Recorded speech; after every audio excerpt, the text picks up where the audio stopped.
This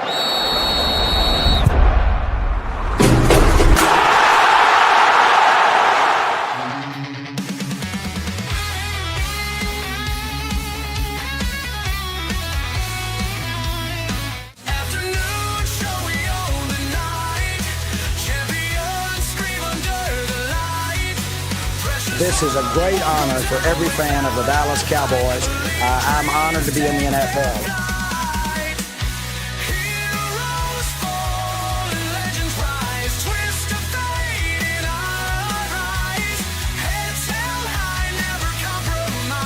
What can I say? Mamba out.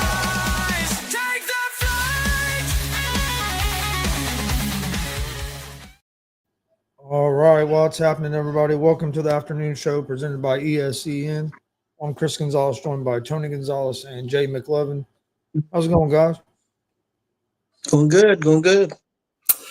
Yeah, it's good. It's not bad, but man, we had the opportunity to beat the Rangers. We had the opportunity to win the series against Seattle, and neither one happened. So, but we're not doing bad. We're still top of the division, but yeah, Gonzo, it wasn't pretty for the Astros. Probably the last week and a half has been pretty damn rough. I know it seems like the Reds are doing much better than us, though. Well, we're playing a little better, but still, we got a long way to go. We're still, I think, 2.5 games out of the wild card, the Reds are. But let's get into it a little bit.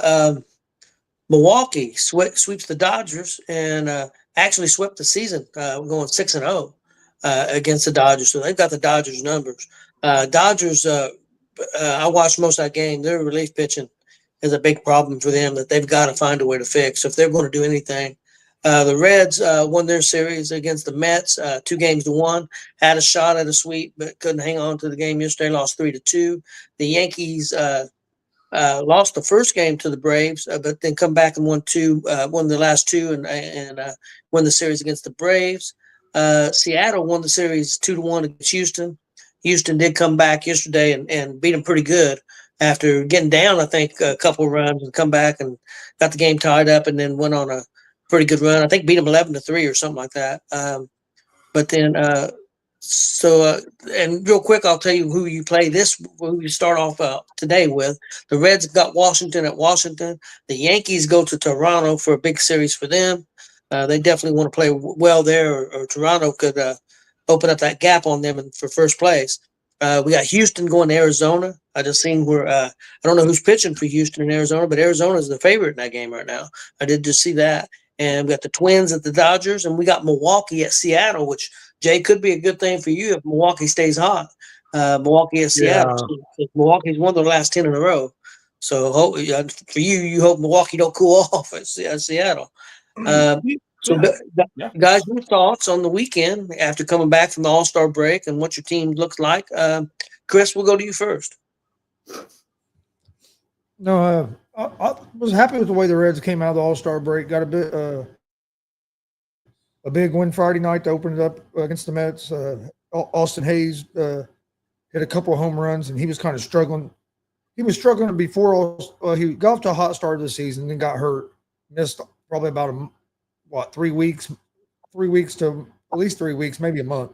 Came back and was struggling. Well, the last game before the All-Star break, he got a couple of hits. And Friday night, he hit a couple of home runs in that game, kind of staying hot. And then Matt McClain's gotten hot. Reds was able to win Friday, Saturday. Yesterday was a close game. We got up 1-0 early, but then next inning we let them get right back, get that run back. It was 1-1 most of the game. They took the lead. We was able to tie it up, but then we gave up that run in the ninth to lose. So it was. But I like the way that you're playing the Mets, who's been one of the better teams in the National League, and you won the series on the road. Don't get me wrong; it'd been nice to get that sweep because we were. I know at one time we were only like a game. We got to like a game and a half of the wild card by beating the Mets the first two games. So it'd have been nice to have been able to get that, but. Main thing for the Reds is we got to keep playing good ball. We need to win tonight. We need to definitely win this series, but it'd be nice to sweep the Nationals because we got another tough series coming up after that. But but no, I was happy with the way we came out. And everything I liked yesterday, I don't know if you noticed it, Dad. They started Noelvi Marte in right field yesterday instead of third base because since there was a left-handed pitcher, he wanted another right-handed bat instead of having Jake Fraley in the lineup, and he wanted to play Espinal at third, so they moved Marte out there to right. That's was the first time he's ever played right field. He'd been practicing. I mean, they did this. It was planned to do this at some point because they've been over the last few weeks. They've been practicing. He'd been working with the first base coach, Cal Gill, and another guy in right field. So I mean, they were preparing to try this. But I did like that move because Marte, he's a good right-handed bat to have in there against lefties, but at third base defensively, he's not up to par with what Espinal can do at third. So I thought that was an interesting move by the Reds yesterday to do that, and I like to see, and that shows me that Francona is starting to learn. He's learning his team, and he being the new manager there, he had the first half of the season to kind of learn his team, and now you see him tweaking and making a little adjustments and stuff. I think the second half you're going to see the Reds look a little better than they did the first half. Yeah, I agree with you. I think fans are looking up, but we do got the second toughest schedule in baseball, second half of the season. So we're going to have to play well. I still think the key is whenever we play our division, we've got to win those games. We got to win those series, and also, like you said, playing a team like Washington who is down, we can't go in there and fall asleep and get swept or lose a series. The teams, you got to beat and that's been a little bit of a struggle for us. Sometimes we lose to the teams that you think we're going to win. We're going to win, and then we play the tougher teams a little bit better. So that's good to play the tougher teams, especially and play them well if you make the playoffs. But you got to win the games you're supposed to win too. So pretty interesting. I seen quite a bit of the. I watched some of the Houston series. I watched some of the Dodgers series because them games were late, and so I checked those out. And then I watched a lot of the Reds too. Interesting games. Seattle could be a dangerous team. I mean, Houston's definitely going to have to be ready for the second half. And of course, them damn cockroaches Brewers, they're tied, I think, now for first in their division with the Cubs.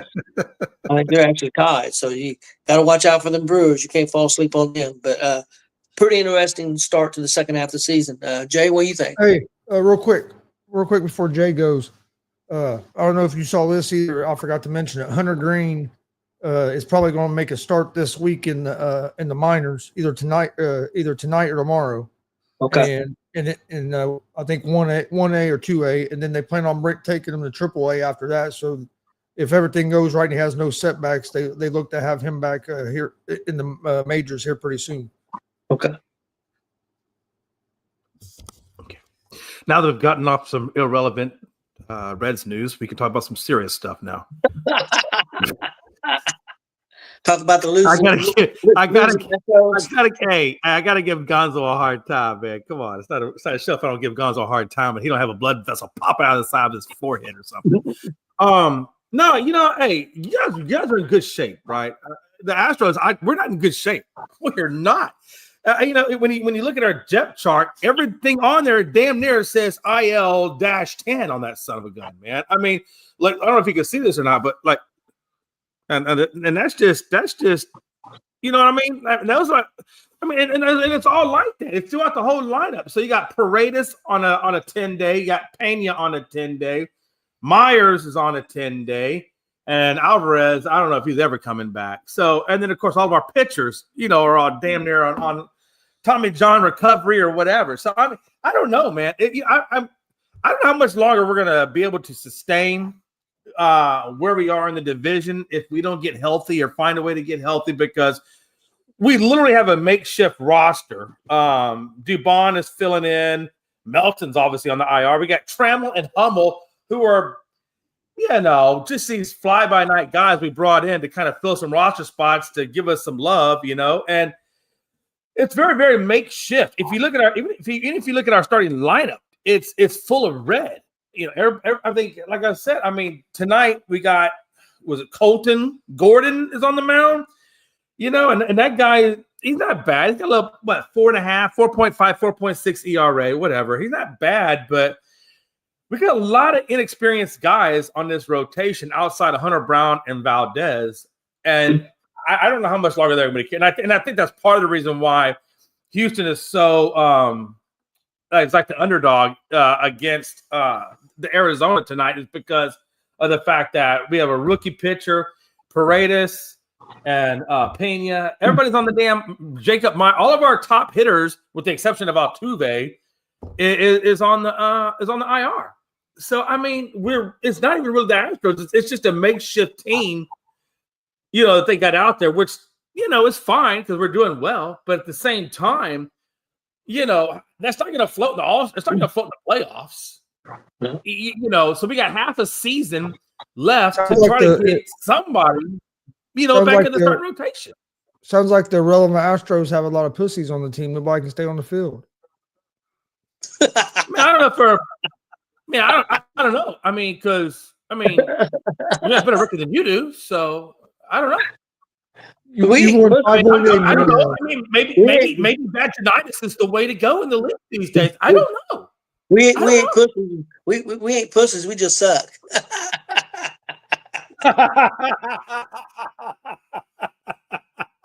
No, but seriously, think about this for a second. Let's just think about this for one moment. There are teams in this league. I don't care. You can pick the Rockies, you can pick the White Sox, you can say the A's, and whatever, Orioles, whatever, that have been struggling for a long time with their top players. And I don't know what it is about that. I don't know if we just find talent, develop, whatever the case may be. But even when we were at our worst in terms of injuries or whatever, we still play better than the majority of these teams that are. And I'm talking about the lower rung teams, right? And I don't understand why these teams can't put together, because you don't have to have all the money in the world. You don't got to go out and spend the Mets money or the Yankees or the Dodgers or whatever else is out there spending billions of dollars. You don't have to do that. You just have to have a good managemental team that can develop people and find talent, right? And I just don't understand why some of these other, now it looks like the A's might be making a little bit of an improvement, right? They're not doing as bad as they were, but Rockies, White Sox, whatever. I mean, these teams have been in the dump for a while. And I don't understand why they can't get a little further down the tooth than where they are, because it's not like they haven't been down there for a while now. Well, I think like you said, I think what happens with a lot of those teams is that they think that they don't draft well. They draft well and they'll be developing talent, but then they get impatient and then they trade all their assets away to try to bring in a big name player instead of letting them guys keep building. I think that's what happens to a lot of them teams is once the guys they start building, they get impatient and then they ship them guys off to try to get somebody that's supposed to be a bigger name guy. And then the guys get injured or don't work out, and then now you're starting all over. Yeah. And I was talking with one of the guys on my podcast. His name is Bo, and he's a Seattle Mariners guy, and he tells me all the time, it's like, Jay, the Mariners, because they were owned by Nintendo for a while to keep the Mariners in Seattle, and then I think somebody else bought them off the Mariners, off Nintendo, but. He was telling, he's like, the Mariners' philosophy is have a good product out there so you make money, but we're not going to go out and try to be movers at the trade deadline or sellers at the trade deadline. We're just going to stay where we are, because and I think, they do put a good product out. They do make money. It's not a world championship product, but it's a good product, right? And I wonder how many other teams in the league are like that, or that are satisfied with putting a good product out there, but not necessarily going all the way in to try to get to that next World Series level, right? well, one team I can think of, is at least a lot of people's complained about, is the Marlins. And there's been a lot of the fans complain about that. They've played well at times and had good teams at times, but not consistently. And been a lot of times they're sellers and not buyers. And there's been a lot of people complain about the Marlins not trying to be competitive. Yeah, I believe that, and I think the attendance in their stands, which we know for a long time now, has been really, really small. So I don't even know if is it maybe them, or is it just the fact that the city of Miami just doesn't want to go out and support their baseball team. So they're like, well, I wonder if some of it has to do with the actual city affecting what that team is doing in terms of financially trying to get players, whatever the case is.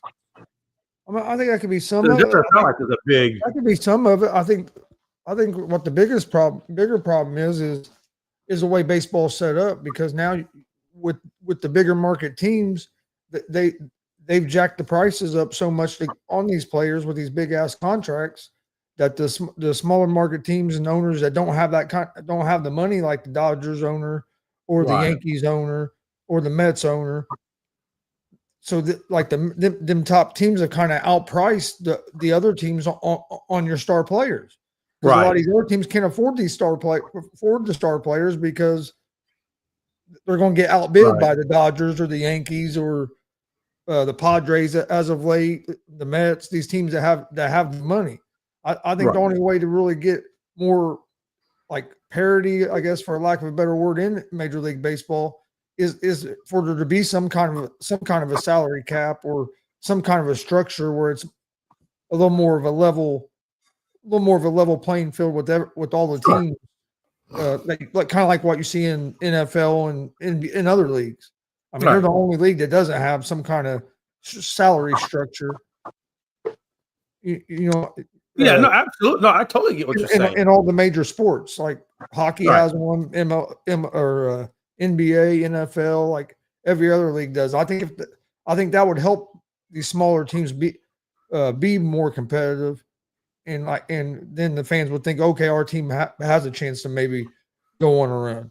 But the way it's set up now, the only way, if you're not a big market team, the only way you're ever going to make a run is you got to be patient. You got to draft well. You got to build up your talent, and then you got to hope you draft well and you get 5 or 6 of them guys all hit at the same time, and you got to be patient enough to stick with it and keep them together and not blow it up. And I mean, the Reds have done a decent job of that over the last few years.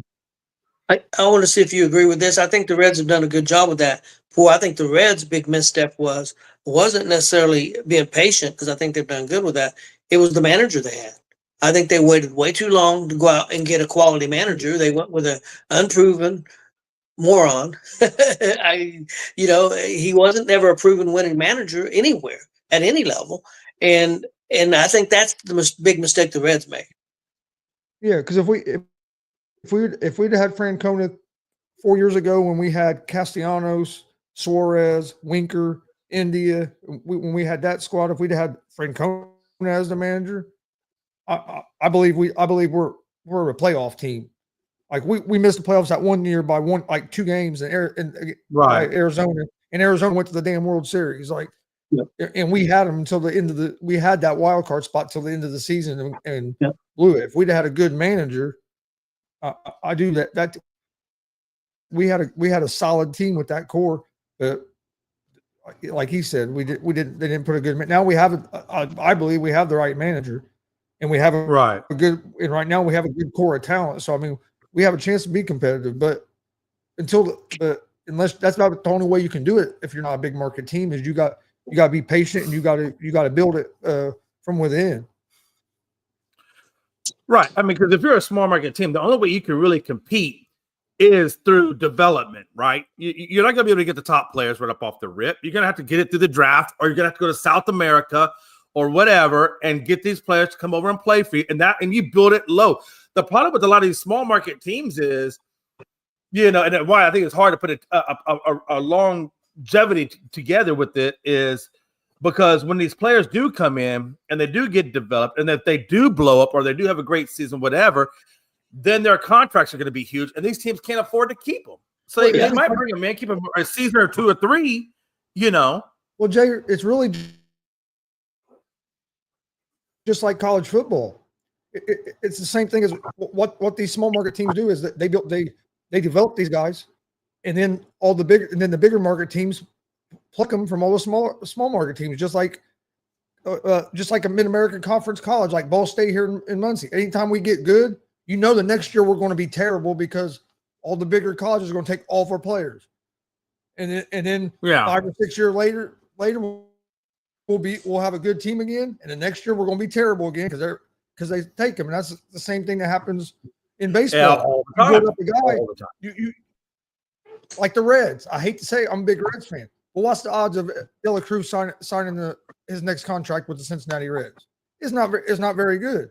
So then you get these guys and you develop a guy and you have a star, but then you only have maybe 3, 4, 5 years to try to accomplish anything because his next contract, he's probably gone.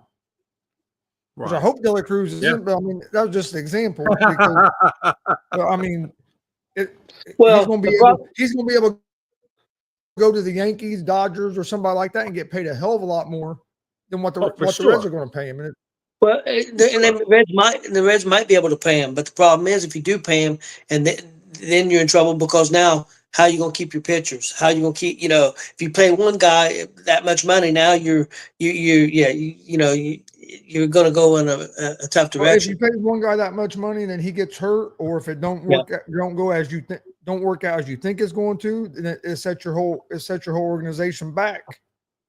Well, a guy that didn't work out. I mean, I love the guy, Ken Griffey Jr. He didn't work out like the Reds thought he would.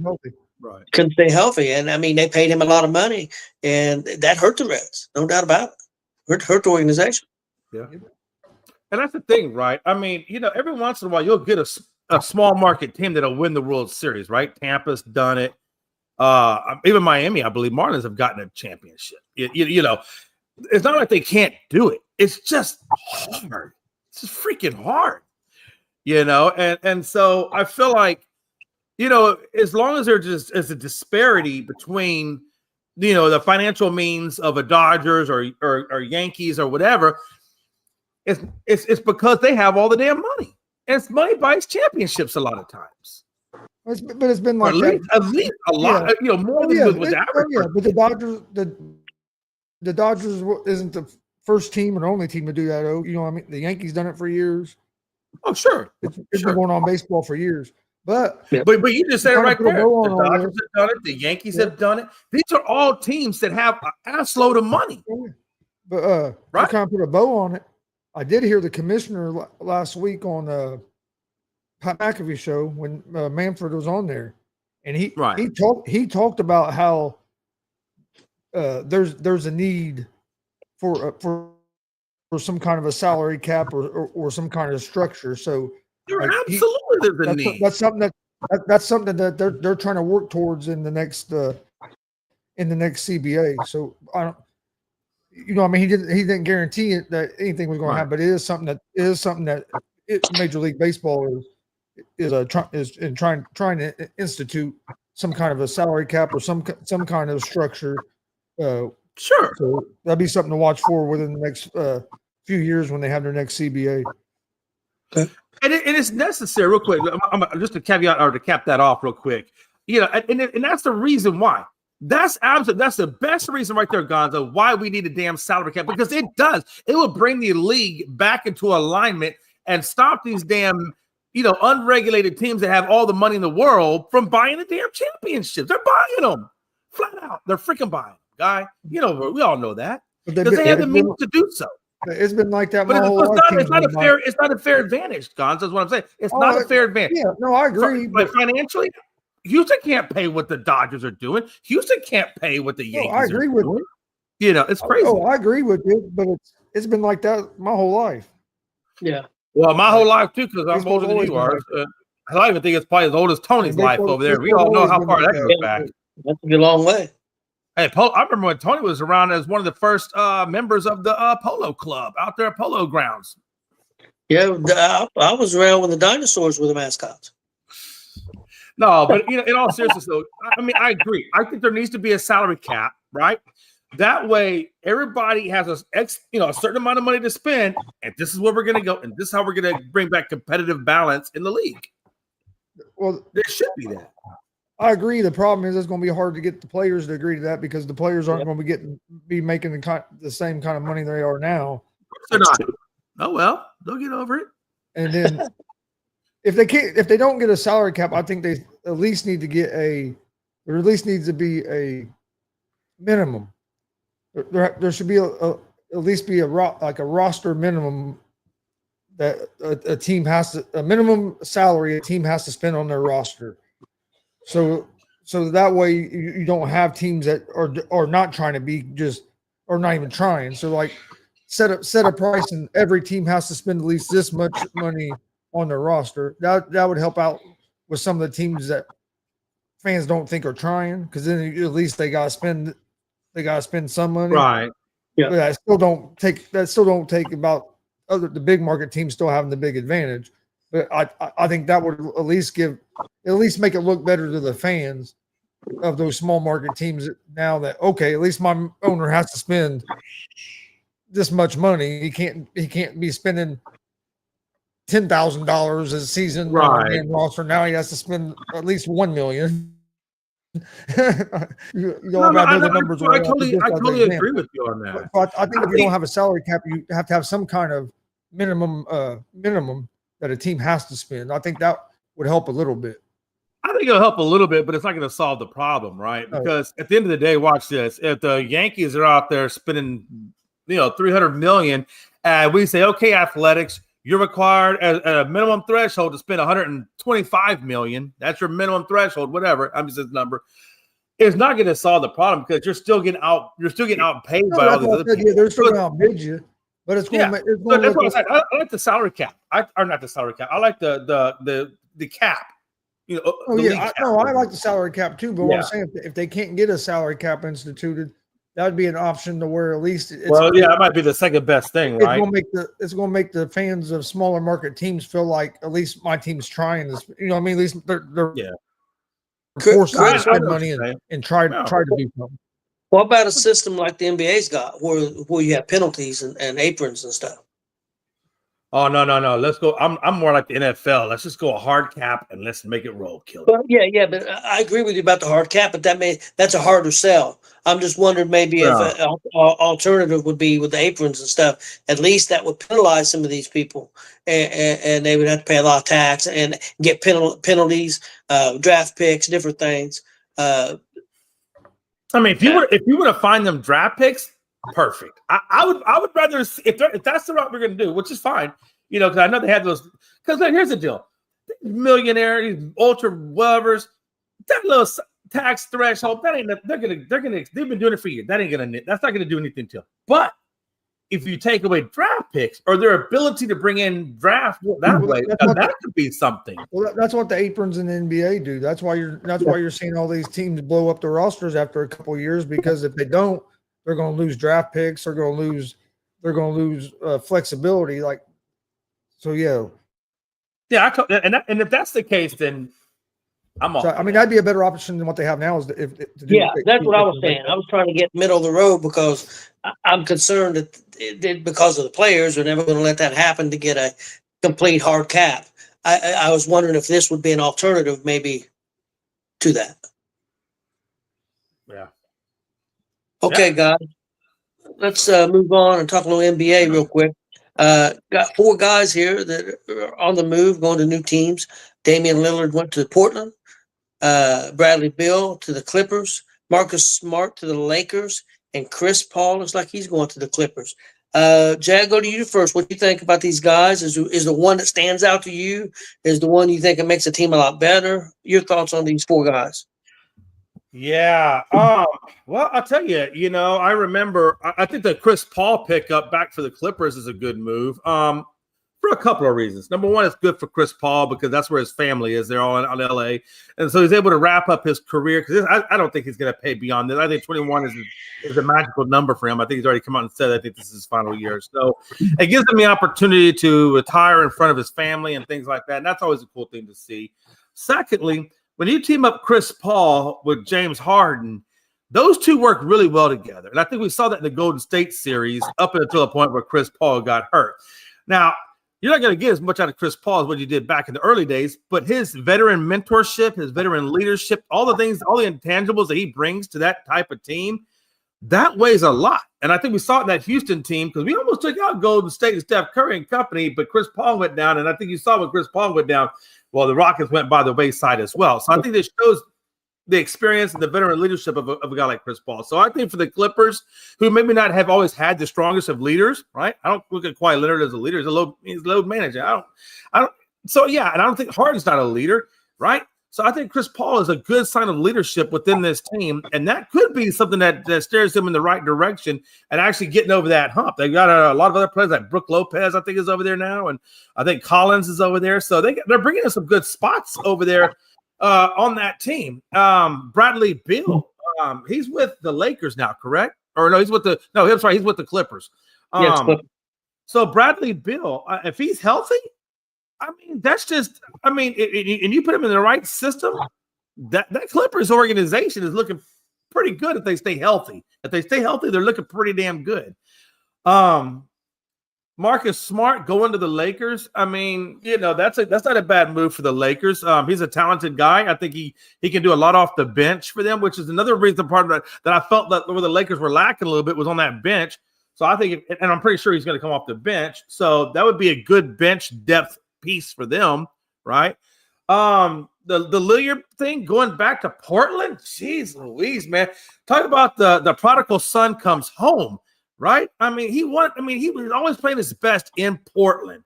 When he left Portland, he just was never right.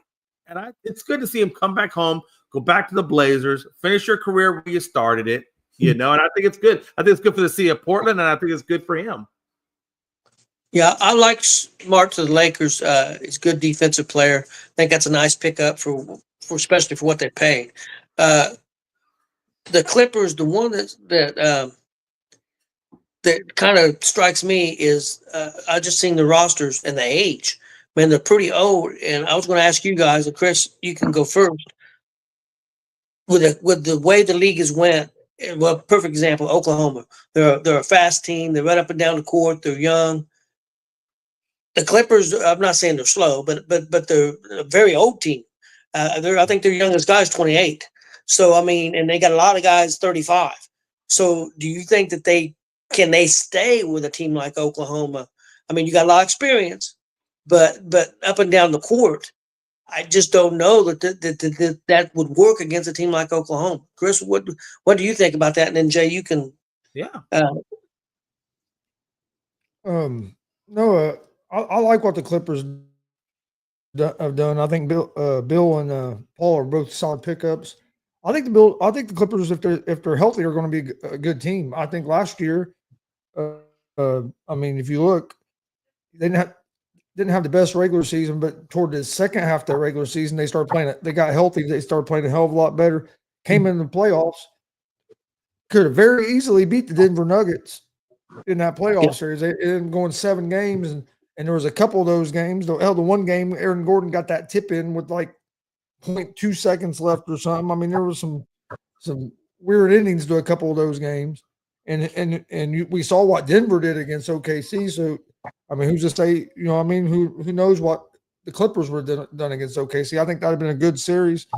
I think the Clippers can match up with OKC pretty good because Clippers are pretty good defensively, and they're pretty good. They're pretty decent defensively. So, I think they'll be all right. The big thing is going to be how healthy is Kawhi Leonard, and if he's healthy and he's on the court with the guys they got to surround them, they're going to be a good. They're going to be a good team. Yeah. And that's the thing. Right now, everybody is healthy. I was looking at their injury list. I don't see anybody that's having issues. So as of right now, they look good. But of course, that's just right now. It's going to turn out wrong. What I like about this Clippers team is, they're not built like you said, Tony. 28 is, I think, is the youngest guy. Most of them this team is not built for the long haul in terms of they're not going to be a dynasty by anything like that. They're not going to. I don't think they'd repeat if they won. I think this team is just built to win now, like right now. And they're all still in their prime, So they have a good squad. They're not going to be a fast up and down team like Indiana or OKC, but what they have is experience. They know how to slow down tempos of the game, right? Derek Fisher for the Lakers was old as hell, but he knew how to use that experience to his advantage, and he that's how the Lakers won that one championship. They were old back then. So I don't, the age thing is so much of a hindrance because they have experience. And they have a great group of guys over there. The biggest thing for that team is just staying healthy. Just stay healthy. Get to the whole season, and let's see what you can do. And if they can stay healthy, they have the potential to be a very dangerous team. Chris, was there anything else that stood out to you with these four guys? Yeah, I think Morris going to the Lakers, he'll help them some. He's pretty good defensively too, so they needed. He'll help them on the defensive side of the ball, and he can shoot as well. But I think that's a pretty decent pickup. What was the other player you mentioned? Paul to the Clippers, Lillard to Portland, and Bradley Beal to the Clippers. Yeah, I like the Paul and Bill move with Lillard. It's cool he's going back to Portland. I don't know if he'll even play a game with Portland. He's going to miss all next season with recovery, and who knows by the time you get to the year after that, he might decide to go ahead and hang it up. If he does play, I think it'll just be that 1 year. Before we move on to NBA, I got a question for you guys. With these moves being made, barring any other moves being made, who's the better team, Clippers or Lakers? Jay? That's a good one, man. That's a good question because the Lakers have made some good, and I'm glad Frankie's here. They made some good acquisitions, right? By bringing in DeAndre Ayton, they found their center. James doesn't have to carry the whole damn load. He just has to go out there and make his shots, right? Because now you got a lot of help on this team. So James doesn't have to be King James, right? He can be court jester James for all he cares, as long as you make your shots, right? So it puts James in a good spot. Hachimura, Reeves, AR-15, he's kind of streaky. He's a little left. Sometimes he's a little up, left, right sometimes. If he gets more consistent, I think he's going to be good. But then you got Luka at the other end of it, driving the point guard spot. And then you got Marcus Smart, who's good on defense and can play point guard or shooting guard. So you got a lot of really good pieces there. The only downside I still feel like with the Lakers is still kind of sort of in their bench, but they do have Dalton Knecht, who can hit shots, so he's not too bad. But I like this Lakers team, but I don't know, man. I'm really digging this Clippers team if they can stay healthy. If the Clippers stay healthy, I'm gonna go with Clippers on this. I'm gonna go with the Lakers because of the health. I worry about the health with the Clippers, so I'll give the Lakers a slight edge. Chris, what do you think? Oh, that's a tough one. I'd probably favor the Lakers just because I think the Lakers will stay a little bit healthier than the Clippers will throughout the season. And I think getting Ayton and then getting Morris, the Lakers have gotten a little bit better than they were last year. So I'm gonna go with the Lakers on it. I think the Clippers are going to be good. It's just hard for me to pick them because every year I think they're going to be good, and then when they're big guys, if not both of them, go down. So it's hard for me to bet on them for a whole season. Go on, Frankie. What's up, guys? Not a whole lot. What do you think about this Marcus Smart move to the Lakers? Well, Tony, it was a smart move. At first I wasn't real, on it because of his health injuries and stuff. But when you actually look at it on paper when he's healthy, like Jay said, the guy's a good defender, especially, picking up the defensive spot from where LeBron James lack, because LeBron James do lack on defense. So that's going to help really well. And then you have that number 2 option when you want to sit Austin Reeves down to pair with Luka on the court, because you can have him at shooting guard as well. Or if you want to have Luka take some rest, you can have him team up with Austin Reeves. So I actually think that getting Marcus Smart was actually a good part on him. And they got him on a cheap deal, too. 2 years, $11 million. Couldn't get any cheaper than that. So I think it was a really smart move. And like you said, getting DeAndre Ayton, an actual center in there, not having, what's this guy's name from last year? Jackson Hayes, who messed up. Yeah, you see Jackson Hayes. Like, I don't even want him on the team anymore, but we ended up re-signing him because we need to. But it is what it is. Yeah. We got DeAndre Ayton, and I feel pretty comfortable about it with Marcus Smart. It's going to be a good thing. And let's not forget, Luka was actually the one who recruited Marcus Smart to come to L.A. Yep. I think the biggest thing for you guys with the Lakers, Frankie, is the fact that now that Bron is getting older, right, in his 40s, it really takes a lot off of his plate. He doesn't have to go out there and be the guy, be the face or whatever. He just has to go out there and play ball. And I think it does take a lot off of him. And I think from a physicality and emotional and mental standpoint, it makes the game easier for him because he doesn't have to be every single thing. Yeah, I agree, and I feel like LeBron James hasn't been the face of the Lakers for some time now. I mean, for like at least the last 2 years. Like I said, he's lacked on defense. He hasn't been making 30-point games as usual, or 40-point games as usual. He gets the high, mid-high 20s. There'll be games here and there where he gets to 30 and a little bit surprising, But as long as you can perform at the level that you already performed at, getting your double doubles, getting your triple doubles, not shooting too much consistently and missing all those shots that you're shooting, you have more options around you to pass that ball around for secondary shooting options. So I feel like the last couple of years, LeBron hasn't been the face. You had 1 year where AD was kind of the face because LeBron was out for most of the year. You had 1 year where Austin Reeves was like, being AR-15. So, and now you have Luka in here. So now we know that Luka's going to be the new face of it because clearly we're already seeing it. If the Lakers are bringing in players that Luka wants to, bring to LA, then you already see that LA is Luka's team now. So we can already see that LeBron James is fading away from the NBA and the Lakers organization. Yeah, one thing I was curious about with LeBron are they still looking to try to get Bronny out of the G League and promote him up to that team full time, or is he still kind of going to be in G League limbo, you think, for a little while longer? Well, when we added Marcus Smart, they showed the potential lineup and the potential roster for the Lakers. We had to make some moves. We let go of 2 people, Shake Milton and Jonathan Goodwin. We had to release those guys to make the cap up for Marcus Smart. But when I looked up at the roster and everything like that, it did show Bronny James in the lineup card. So I believe that he's not going to be in the G League anymore. I feel like he's going to be more in the Lakers organization. But I would not be surprised if JJ Redick, do what he did last year. Not as much, but I'll say like there'll be some games where you'll see Bronny James not on the bench, but you'll see him in the G League. Because you still got to develop. He's still got to develop more. And that's what I was wondering. Do you think it'd be too premature to just try to throw him onto the Lakers, where more than likely he's just going to be riding the bench and not getting that experience that he really needs for development? Wouldn't it be better just leave him in the G League solidly and let him compete solidly in the G League and get that I would say about 2 to 3 years of experience, unless he just really blows up, and then of course you'd bring him on. But would you bring him on a little bit slower, and that way he'd be more developed?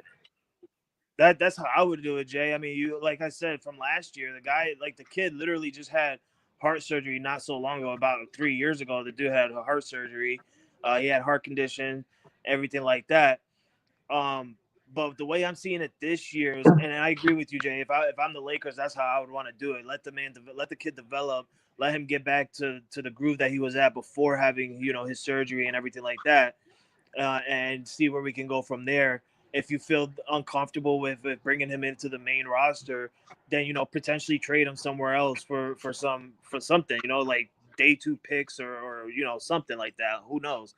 But what I'm seeing this year is he's actually been playing a lot of summer league games this year. So me watching him play all these summer league games is kind of telling me that the Lakers are kind of like, okay, well, let's see where we're at right now. And if you're doing well in the summer league now, then you're just going to be in the roster for us, and we're just going to say the hell with the G League until we see otherwise. Frankie, was there any other moves like Chris Paul or Bradley Beal or Lillard that stood out to you? I'm sorry, Tony, I didn't hear you. What'd you say? Was there any of the other moves that stood out to you? Damian Lillard going to Portland, or Bill and Paul going to Clippers that stood out to you? Well, I think honestly, I'm really glad that Lillard went back to Portland. I feel like he should have never left. He's one of those players that deserve to be drafted and retire with that one team, kind of like Kobe, kind of like, we can't say Jordan because Jordan didn't do it. But, there's players out there that retired with one team and started with one team. And I feel like he was one of those players. And let's not forget that when he was with Milwaukee for the last 2 years, he still had his Portland house, and his family was still in Portland. So that put in mind to me that there was going to be a time where he ended up going back to Portland and retiring a Trailblazer. I didn't expect it to be this soon, but it's a smart move on him because now the Bucks still have to pay him 2 years, and he's getting money from the Portland Trailblazers. So he's making money on just like having an Achilles injury.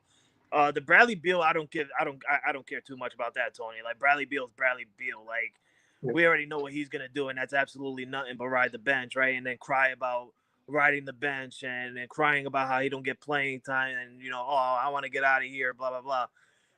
The Chris Paul thing, it kind of ached me a little bit. I didn't expect him to go back to the Clippers. I expected him to go somewhere else. I don't know why you want to go back to the Clippers, because I heard what you guys said before I hopped on here with the Clippers, and I heard Jay saying, they're still in their prime, and I'm over here thinking to myself, well, who the hell is still in their prime? Nobody on that team is in their prime. Well, I meant like in terms of their age. But he also has family there, and he's stated before that he would love to retire where his family lives. Now, whether that be the Clippers or the Lakers, but yeah, and that's what I was reading as well. It was like there was news going out that he wanted to go back to LA. It didn't matter which LA team he was going to. He just wanted to go back to LA and retire in LA and stay with his family. So I get it why he went to the Clippers, because he had his shine prime moments in LA. Let's not forget the Lob City that he created with Blake Griffin and what's his name from frickin' the Nuggets over there. So I could see why he went back to the Clippers. I don't really care much, because the Clippers they're gonna do what they do, right? James Harden's gonna have a successful regular season. He's not gonna show up in the playoffs when it matters. He might show up in a couple of games, but when there's a game 7, he's gonna disappear.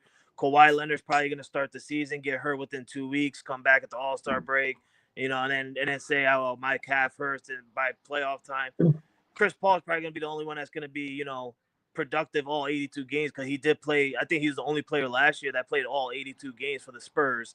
So I mean, he's productive there.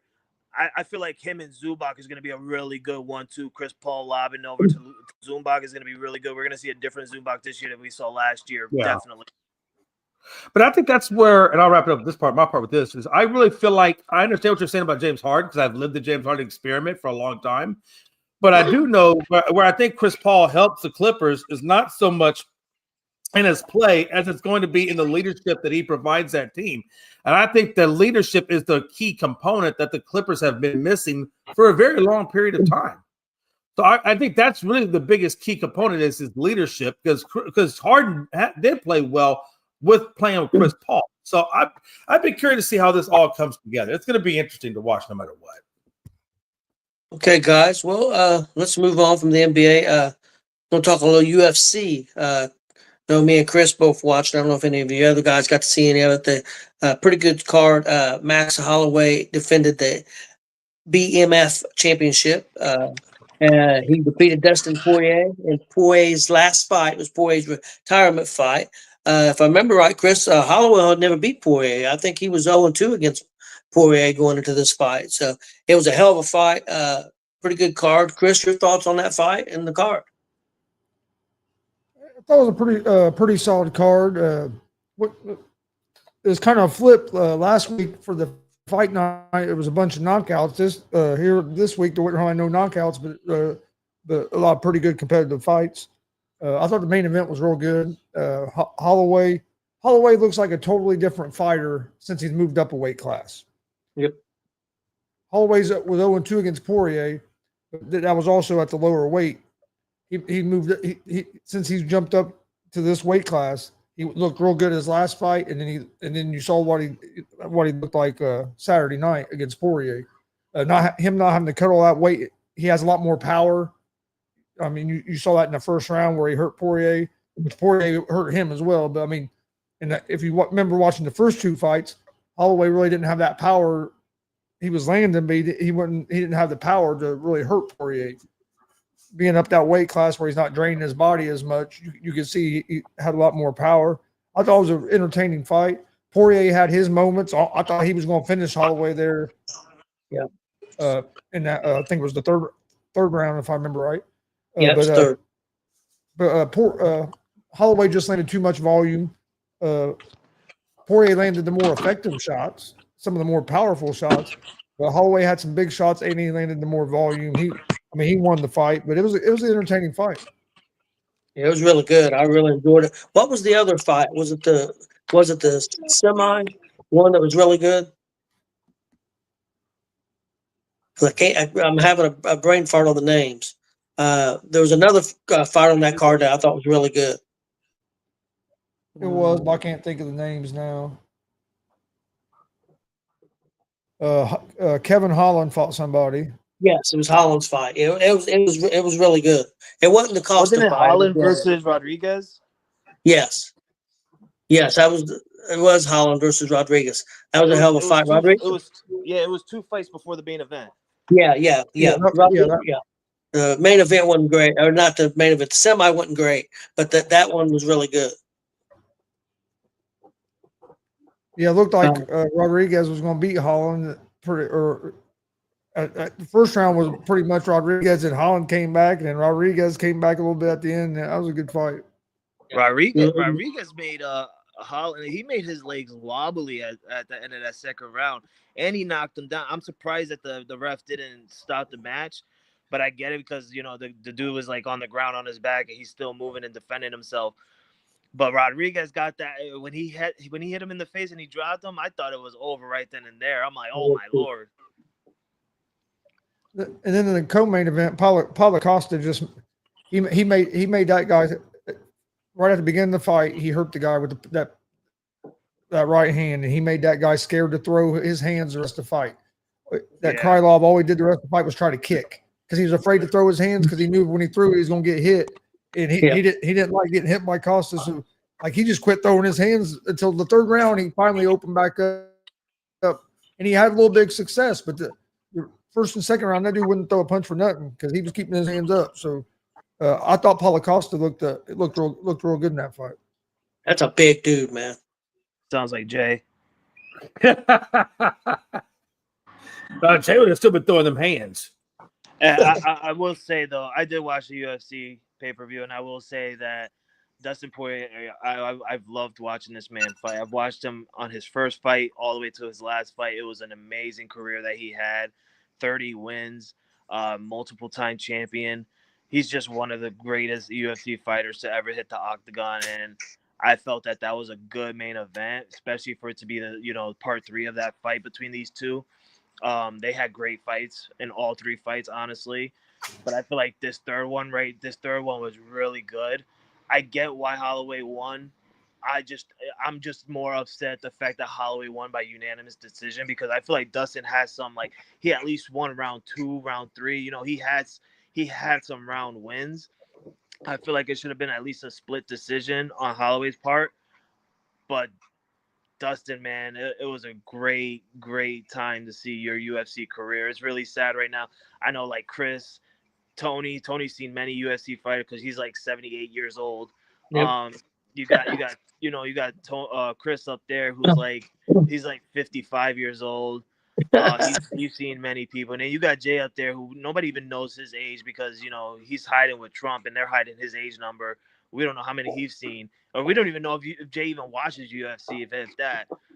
But it was great to see Dustin's career in the UFC, and it's really sad for me because I feel like now watching Dustin retire, there's no one left from that good time of UFC left in the octagon now. I mean, John Jones is saying something about he wants to come out. He's gonna retire after the White House UFC fight. Did you guys hear something about that? I thought he already retired. He retired, and now he's going to unretire. He's going to talk about unretiring to fight in we're going to do a UFC event at the White House. Yeah, it's so dumb. Huh. But I gotta head out, guys. You guys have a good show the rest of the way. Good job, all of you. Jay, I'm really proud of you. You're being really professional. Good job. Chris, you're being professional, holding your anger with Jay. Good job. Tony, I don't know how the hell you still with these two, but you're doing a good job hanging in there. I'll see you guys tomorrow. I'll probably hop on again. All right, man? All right. Hey, that's code for the weed shop's about to close, and Frankie has to get out real quick. I already went and got that yesterday. Come on, Jay. Have a good show, everybody. Oh, and Yankees, come on, man. Go get Suarez. We need a third baseman, great hitter. Get some pitching. Come on. Let's go, Yankees. Yankees are a bunch of bums. Y'all just a bunch of bums. I believe we just won a series after the All-Star break. Did you? Hold on, before I go. Okay, though, Before I go. I think I play you in August. I think that's Hold on. Hey, No, we won a hold on. series Before I after go. All-Star break as well. Hold on, before I go, Chris and Tony, wasn't it Jay that said the Yankees normally have trouble after the All-Star break, but yet we won the first series after the All-Star break, but he did it? Oh, what comes around goes around. Before you take off, because I didn't watch any. Y'all played the Rangers, didn't you? No, you didn't play you played the Braves. I apologize. You played the Braves. The Braves. Let that sink in for a minute. The Braves. That team sucks ass, and you know it. Okay, Don't come on.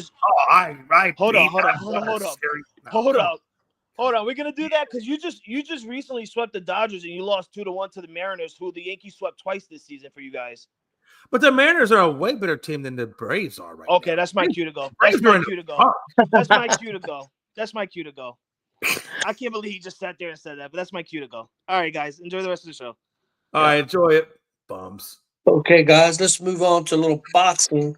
Alexander Usyk destroyed Daniel Dubois with a 5th-round knockout.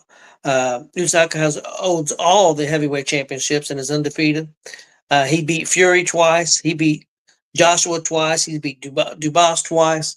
Chris, I was going to ask you, what do you think Usyk rates as all-time heavyweight champ? I don't know. That's hard for me to. I don't know how you rate these newer guys against the older heavyweights, because you don't really get to see. I don't know. The heavyweight boxing isn't as prestigious and as big now as it was back then when you had them guys. So to me, it's hard to rate these guys against like the Foremans and Holyfields and Lennox Lewis. For that was a Mike bad Tyson, boy. you know what I mean? It's hard to because boxing was so much a bigger deal back when I was a kid. Yeah. Most of my adult life, it's kind of been irrelevant. So, Matt? but the dude's tough, and he's not like a real big heavyweight either. That's the dude can box. That's why I like him. He can fight, man. He can box. He just picks people apart. He's not real big, maybe 210, 215. A lot of the guys he usually gives up a lot of weight, size. Dude, just tough. He's a throwback to the old fighters. You have to have him rated pretty high, though, because Fury was the lineal champion. I mean, Fury was done. I mean, everything that Fury has accomplished, and everybody has Fury up there as one of them. And I mean, he beat Fury. And he's beat, you know what I mean? He's beat all these guys. So you got to give the guys respect. Well, and I think he was Olympic champ. Then he went to, I think it's either cruiser or light heavyweight. I think it's cruiserweight. He went undefeated and held all the belts there. And he moved up to heavyweight. Now got all undefeated and all that. I don't think the dude's ever been beat. And I mean, I'm going to say, I think he's got to be top 10. He might be 10 or 9 just because of I mean, it's going to be hard to put him above the Foremans and the Holyfields and the Alis because you just don't know. But at one time, everybody thought people were saying Fury was top 10, and he beat Fury twice. So, I mean, so I mean, you got to give him his respect. He's a real good he's a throwback fight. And you mentioned Lennox Lewis. He was one of the guys that called the fight, Jay. He was there announcing the fight. Nice. Yeah, that's kind of where I started to fade out on boxing. Was pretty much after, I guess, Lennox Lewis time frame when it started boxing started kind of dying down and UFC started picking up and all that kind of. I don't know, but I watched a couple of Fury's fights and Wilder fights and things like that. I got one suggestion. Yeah. This ain't towards you, Jason. Don't take it that way. But for all you people that want to boo UFC fighters when they get a takedown because they're not just standing on their feet throwing punches, or you think it's boring, the guy's just hugging a guy on the ground because you don't understand what they're really doing when they have a guy on the ground. it's hard to control a guy and keep him on the ground. Go watch fucking boxing. Like the other night, guy was talking. Well, they take who was we talking about? Guys? Well, he's boring. He ain't a good fighter. All he wants to do is take a guy down and hold him down. Well, that guy needs to get the fuck up. Like it ain't boxing. If you just want to see guys throw a few punches, go watch boxing. That's why it's called MMA. And like it's hard to hold a guy. It's not easy to hold a guy down. Like that guy, you're not just laying on top of a guy. Like you're using all the muscles in your body to keep a guy down. And it's hard to keep a guy down that don't want to be held down. Like if I don't want Jay, if you don't want to be held down, it's gonna be hard to hold you down. Like, but that just bugs me because you'll hear the crowd start booing when a guy shoots a double leg. It's like, go watch boxing. Like that's what the sport is. That's why it's called MMA, mixed martial arts. Absolutely. I was just saying, like, I feel like going back to boxing real quick, the Lennox Lewis days, Evander Holyfield days, Muhammad Ali, Larry Holmes, whatever, I felt like there was more skill in their boxing than it wasn't all about just being this big guy and then having power punches. I mean, them dudes had skill. They had, they were fast, they were elusive, they were on the tips of their toes. They could hit you with power. I mean, I think Evander Holyfield is probably one of the best to ever show you that. And Jay, but that's what that's how this Usyk is though. He's a guy like that. He's not just a big power puncher. And I haven't seen him, so I don't want to say anything about somebody I haven't seen. He's a boxer like Holyfield and Lewis and them guys were. He's not just a we need to get back to that. And like Dad said, he started as a cruiserweight, then went up to like middleweight, then went up and he's worked his way all the way up to heavyweight. Right. So he knows how to box. Fury. Yeah. Nothing against Tyson Fury. And I guess maybe I'm using him and Wilder. It was one I didn't think was a great boxer, was more power, was Wilder. Yeah. And then I just felt like if you took a guy like Tyson Fury or even a Wilder and you put him in that time frame with a Lennox Lewis or Evander, they wouldn't last. I don't think they would win against those guys. I think Fury would have had a chance because of his size, because he's 6'9" and so big. And he could box. And he could box. I think if Fury trained hard and was right mentally, I think he could have. Fury's big thing was he got hooked up with ESPN and he was such a character. I mean, he'd come out and sing songs after the fight and everything, and he helped get people kind of watching boxing again because of his character, even more than his fighting skills. But the one thing I want to go back about this fight, Usyk and Dubois, it was a Wembley Stadium. 90,000 people was at that fight. That's a lot. It was sold out, and that's it. So, and another thing about boxing, Chris, the guy that's trying to bring boxing back and everything, the guy from Saudi Arabia, and he made a statement that he's thinking about not doing any more pay-per-view fights. I think he's going to try to do everything on Netflix or on TV or that type of stuff. Not anything where you have to pay $59 or $99 to watch the fight. I mean, you might have to have a subscription to Netflix or something like that, or maybe on regular TV. But he's talking about not doing any more pay-per-view fights. Sure, they all do that. I'm tired of paying pay-per-view. The pay-per-view prices are just so they're expensive as hell, man. Not all of us. A lot of them are. Real quick, I only watched a little bit of this fight, so I'm just going to tell you what happened. Manny Pacquiao, 46-year-old, had a fight with Mario Barrios. The fight went to a draw. Barrios retained his welterweight championship. Barrios got off to a pretty good size lead. If you look round by round, and Pacquiao come back and looked like going into that last round. If he could have won that last round, he would have won the fight. But Barrios got that last round and ended up being a draw. So 46-year-old Pacquiao did have a pretty good fight. So a good showing. I don't know if that will be his last fight or not. Hell, who knows? They may try to run it back again. So I just want to mention that real quick. I had some NFL news, and I just seen one. Chris, you may have to help me on this one. The quarterback for the Titans, Levis. I just seen where he's got a shoulder injury, and I think he's done for the season. He's Oh having yeah, he's surgery. done. They haven't announced Cam Ward as a starter, but they're already hinting at him being the starter. And, That Levis is out for the year. And the Lions lost a big player, defensive tackle Levi. I'm probably gonna butcher his name, guys. Also Zuke for the season with a torn ACL. Oh man, So that's a big loss for Detroit. that is a Yeah, huge but loss for them. I guess with him, it's he tore his ACL last year. Okay. Well, I'm understanding he tore it last year. When they got in there for surgery, I guess they realized it was worse than what they thought, and so it's going to take more recovery time than what they thought. So I get it ain't like he didn't just like tear his ACL like yesterday or today or something. This is still lingering from last year's injury, and I guess it's going to keep him out a whole nother season. He's missed like almost 3 seasons now in a row with injuries. This guy has. Okay. Yeah, it's a tough loss for the Lions. Hey, tell you real quick.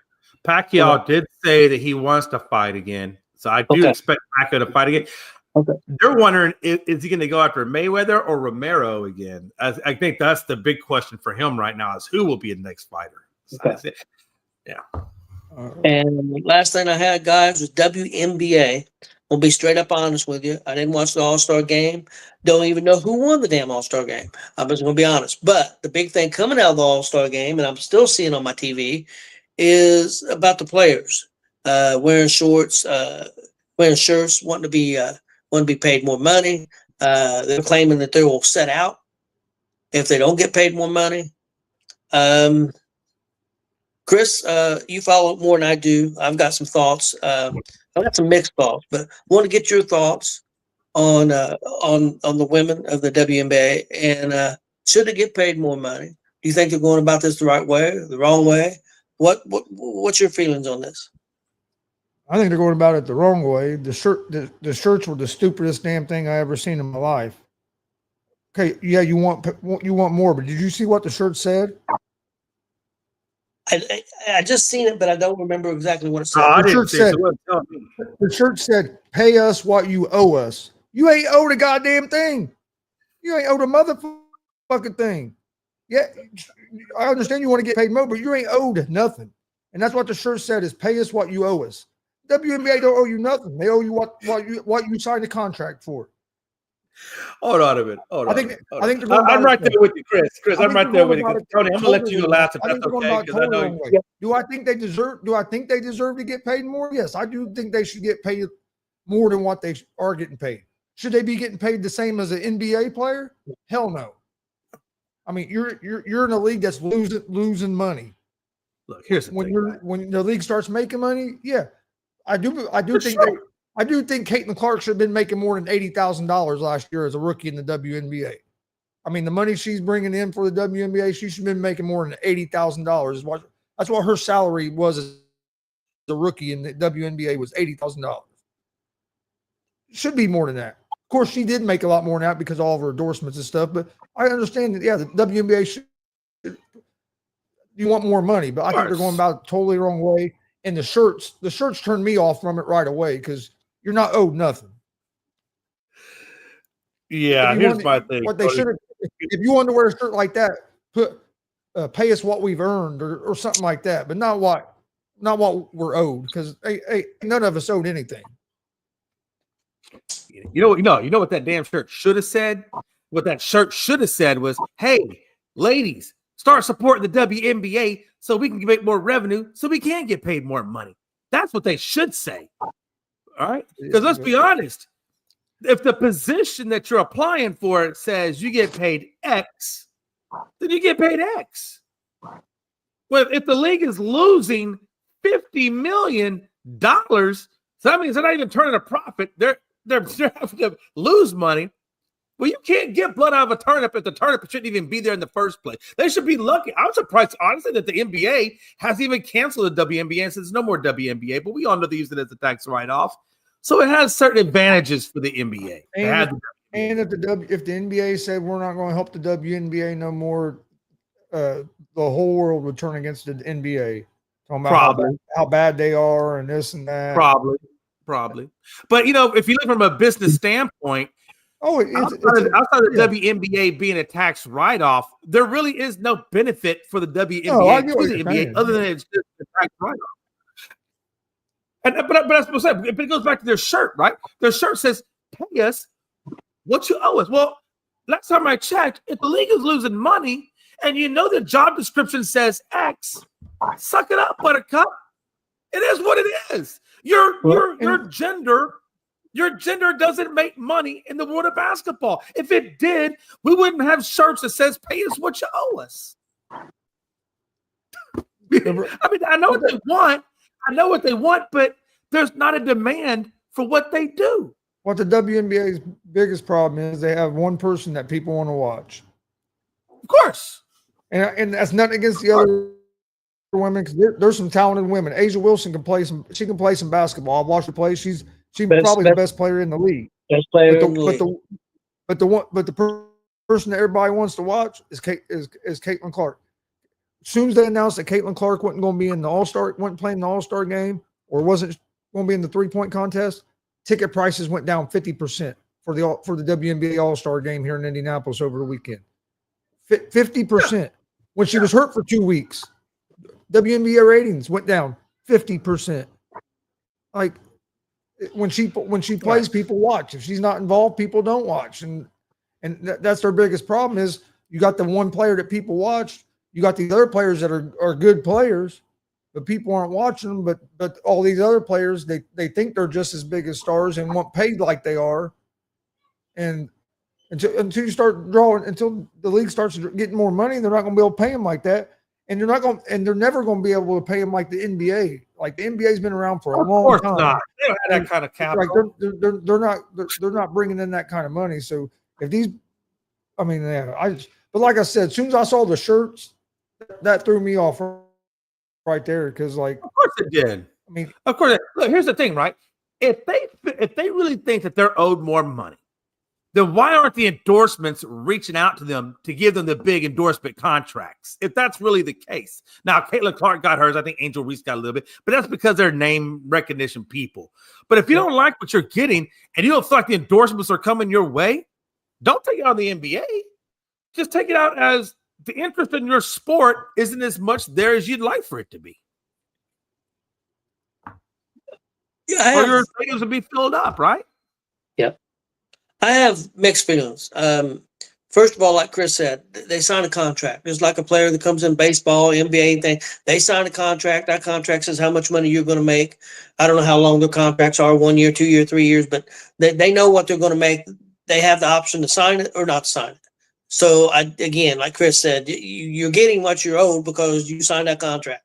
So that's bullshit right off the bat. So I think the shirts was a bad idea, like Chris said. One thing I think would be interesting to see, and it's probably not going to happen, they claim that they're losing all this money, and I believe that they're losing money. But I found it hard to believe that they said they still lost last year $50 million after what the ratings went up and they were selling out a lot of arenas. I would like to see the books opened up to actually see that proved. I'm not saying they're not losing money. I find it a little hard after last season, successful as they was, that they lost that much money. I think what it was is, Dad, is because I thought the same thing, but then when I looked at it deeper, more people watched it, but it wasn't as much more people as we thought, because like we followed the Fever a lot. So like if we watched a Fever game, there were 17,000 people there wherever they played at. But at all the other arenas, 5,000. The attendance was pretty much the same as it was the year before, where they'd have maybe 5,000, 6,000. So unless Clark was playing. Yeah.